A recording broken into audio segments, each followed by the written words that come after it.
I was with some friends in Colorado. We were on a snowboarding trip, just a guy's trip, and we walked into a tiny theater in a tiny little town in Colorado, and we were looking for our movie. We were looking for some snacks. Some guys were in line to get popcorn, and I noticed a poster on the wall.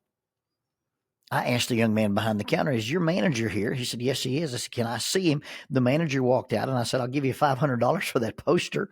He laughed and thanked me for my offer.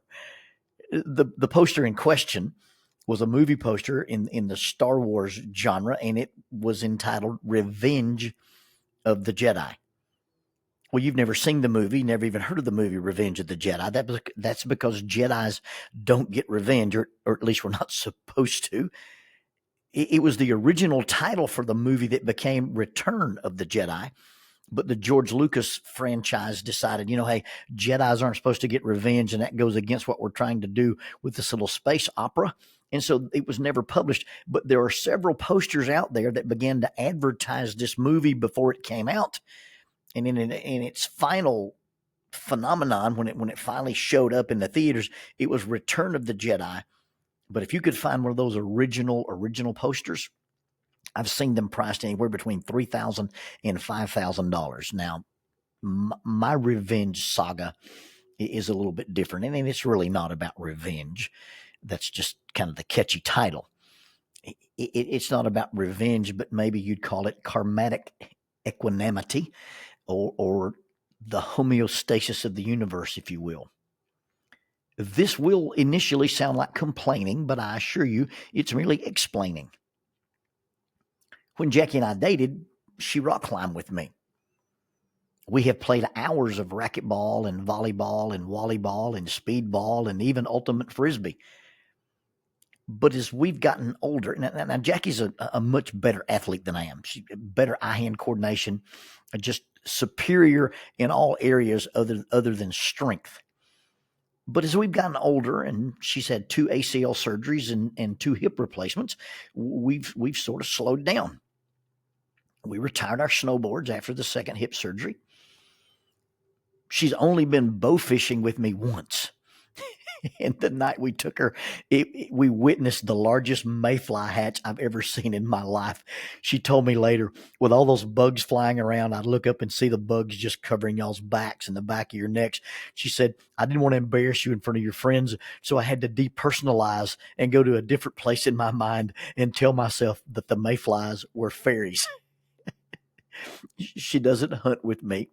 She's deeply afraid of the dark. We don't do jujitsu, and I'm not allowed to show her any jujitsu moves because of that one little unfortunate thing when I accidentally put her to sleep in the bathroom. Having said all that, she doesn't complain, and she never restricts my hobbies or my activities. There's just things that I do that she doesn't participate in. She's driven me to a boat ramp and picked me up at daylight just to keep me from having to drive after being up all night. That being said, for the most part, my hobbies are mine, and they do not interest her, and they do not inconvenience her. And like I said, that's not complaining. That's just simply explaining. She, however, does not bring balance to the force. Her pursuits, her hobbies, her interest, her obsessions are always our projects. Somebody needs to work on their pronouns. I water her garden when she travels. I cover her plants when it freezes. I pick her blueberries, her okra, her squash, and her blackberries when she's out of town. When she hires a contractor to remodel, she figures into the price the things that I will do that the contractor does not have to do, and thus I am contractually obligated to do demolition, to remove and assist in her projects. And then there are the Spanish water dogs. And her love and devotion for these Velocimuppets is well established in the annals of this podcast. I want you to know, and I want you to be clear, that more than I love this adorable ragamuffin thing that we call Oreo and the other one called Indy, more than I love the adorable ragamuffin hound, I love seeing Jackie interact with them. I like to see her train with them. I like to see her teach them to do tricks. I like to see her do their competitions. And I love the fact that she has this passion, and I love to see the fulfillment she gets from having these dogs. The only rub in this matter is that there is not a clear separation of church and state, as it were. Somehow, somewhere, Jackie's pets became my pets. My projects are not her projects. My projects are not her problem. And she has very clear boundaries about that. My climbing does not involve inconvenience or interest her. My hunting and bow fishing and martial arts are loved and encouraged by her, other than an occasional ride to and from a boat ramp, or listening to a story about my hunting adventures, or watching the UFC or the PGF. The things that I'm into do not involve her and do not require effort on her part. I, however, walk the dog. I kennel the dog. I rearrange my schedule because of the dog's schedule. I modify trips to accommodate the dogs. I sit the dogs, deliver the dogs to the sitter, pick the dogs up from the sitter, take the dog to the vet, get the dog from the vet. I wait on her, and I cancel plans to accommodate the groomer. Now be clear, I'm not grousing, and I'm not even saying it's unfair, and I'm not even saying it's unenjoyable. What I'm saying is there was this understanding that this is something you're going to do in retirement. I'm not retired, but her dog became our dog. I did not sign up for the amount of involvement or the amount of energy that Jackie owning a dog would require of me. The dogs steal my heart. I love to see her interact with them. I think they are adorable.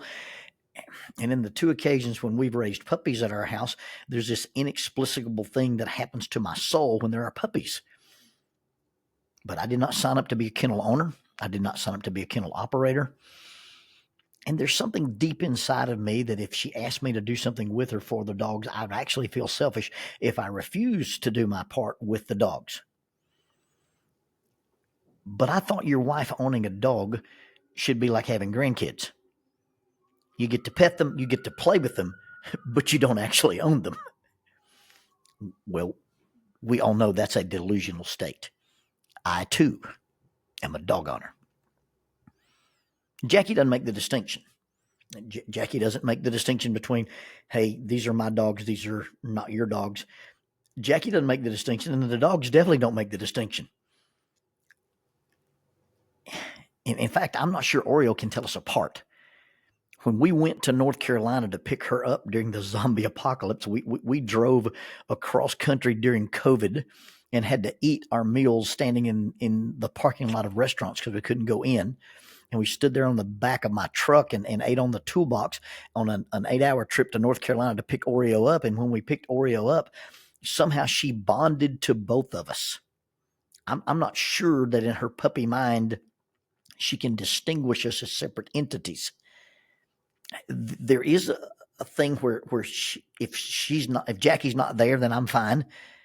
And if I'm not there, Jackie's fine. But if we're both at the house, we both have to take her outside. She will not play Frisbee with Jackie by herself. She will not play Frisbee with me by myself. We both have to be in the yard. So in some way, Oreo doesn't know that we're separate entities, and she often requires both of us for certain things. So, on Revenge of the Jedi night, I'm out at a little place I'm allowed to hunt, and I shot a deer. Now, this is not going to be a trophy buck. It's just going to be some venison. She wants me to kill more deer this year because she uses some of the ground meat in preparing a custom healthy dog food. So she's even involved my deer hunting with her dog owning. Well, I shot this little deer, and I got up and began to establish, how to find the deer. Found a good blood trail, and I decided this would be an excellent opportunity to see if Oreo would actually track a deer. Now, Oreo's been in some scent classes, and these Spanish water dogs are exceptional nose dogs. And so I called Jackie. I said, hey, I've got a good shot on a deer. I've got a good established blood trail. I need Oreo to help me find this deer. So Jackie shows up on this farm after dark in the minivan. She gives me the leash, and Oreo and I start out into the wilderness. But Oreo won't leave Jackie. She gets just a little bit away from the van, and then she returns. And I'll drag her off, and we'll go into the fence, and the dog goes back to the van.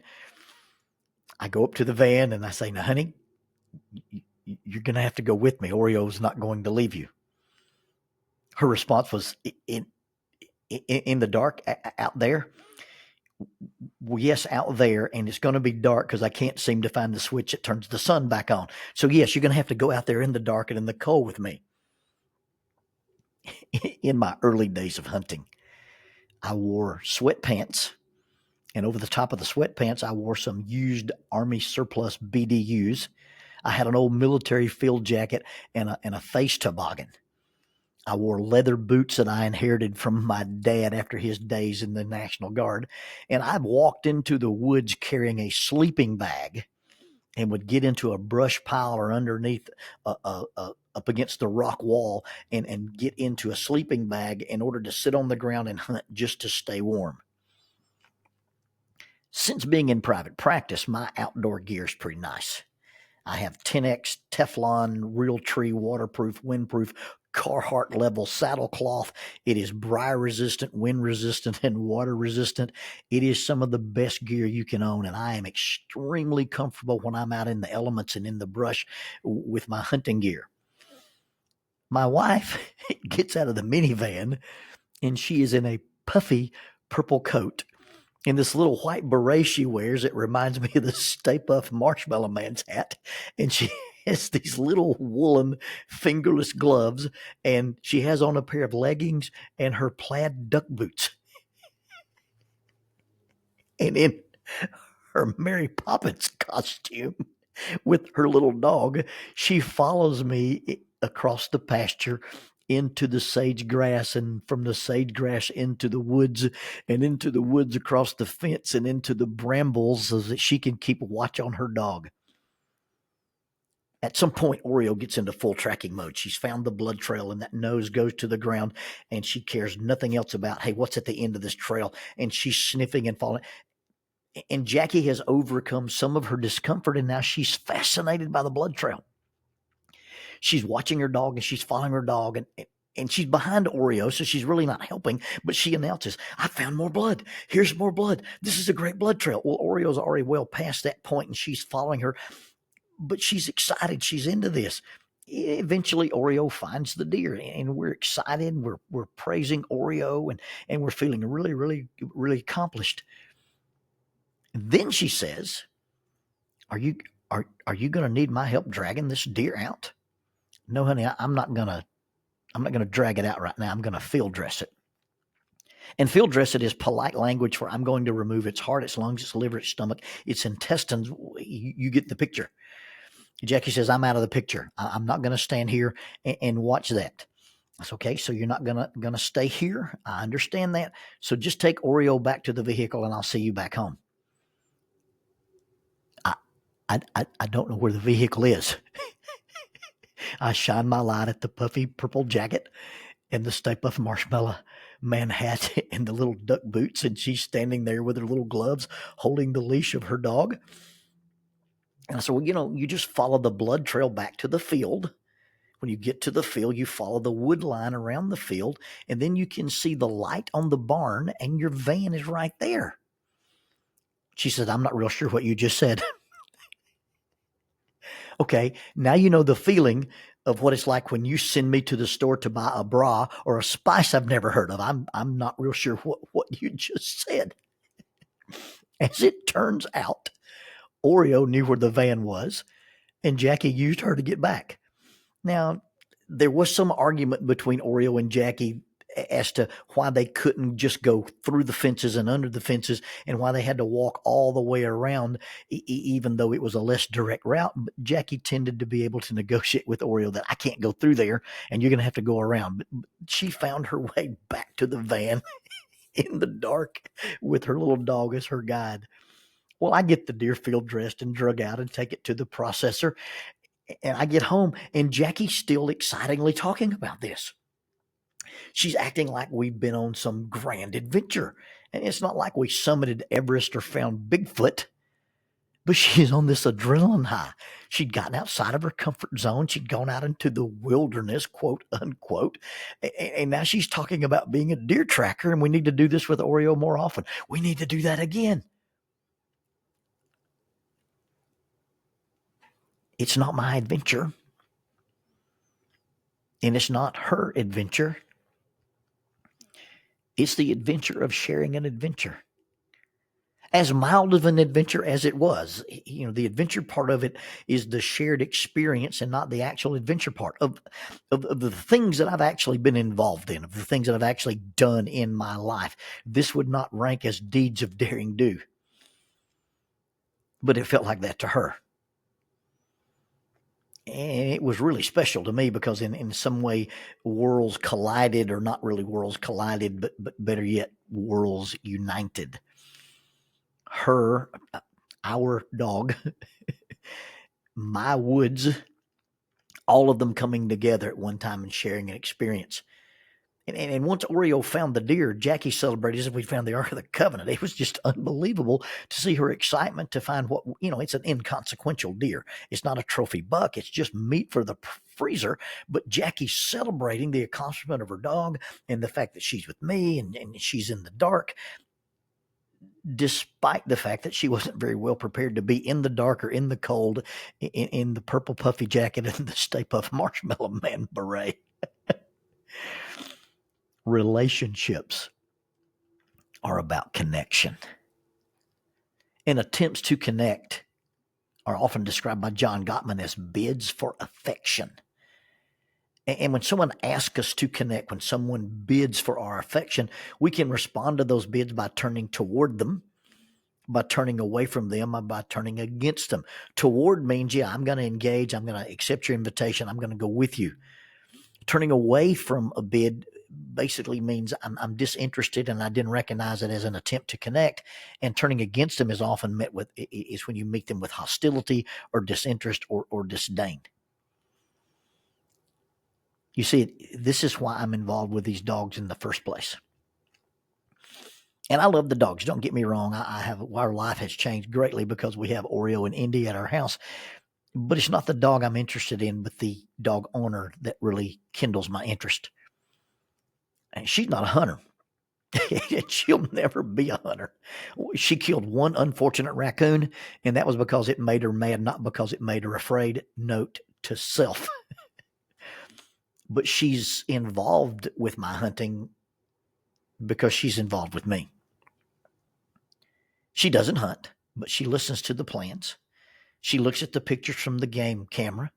She goes with me in the off season to explore and pick out spots and get and remove equipment. She's gone and supervised me while I'm climbing to hang a stand so that I have somebody there in case I fall. And now she's ventured into the dark wood with her lap dog. And we now have this connection through or over hunting. What I value is valuable to her simply because I value it. This goes beyond just my hobbies.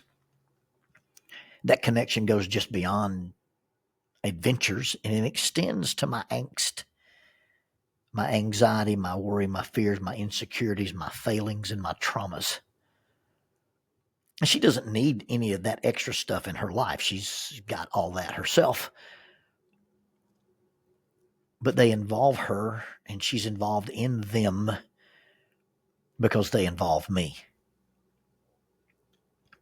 And when you start talking about being involved with other people and showing them interest, it's never about keeping score or balancing the books.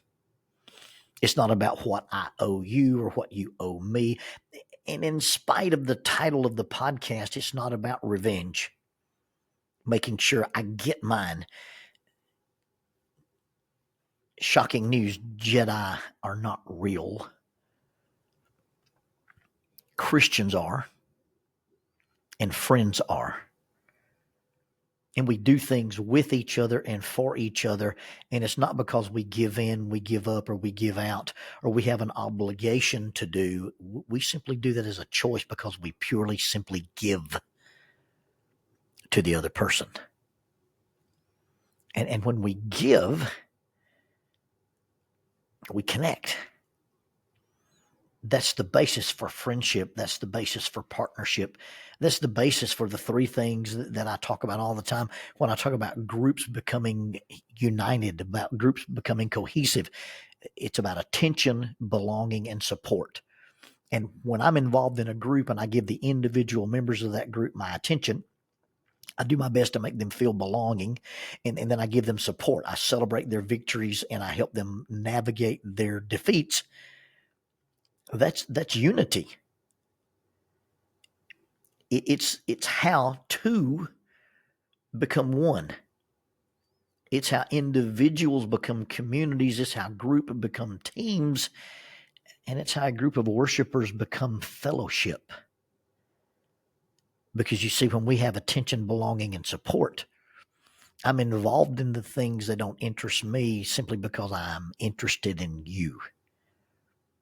Reciprocation of attention, belonging, and support. That simply means sometimes I go shopping for her and other times I go shopping with her. It means going beyond following my adventures and just listening to them. But sometimes she follows me on an adventure into the woods, into the dark. And she shares, she becomes part of my adventure. Sharing is caring. And that's not about sharing in the sense of giving me things, but in being interested in me and participating with me. And to say you're interested in me but won't go with me is disingenuous. Being with someone is caring about them.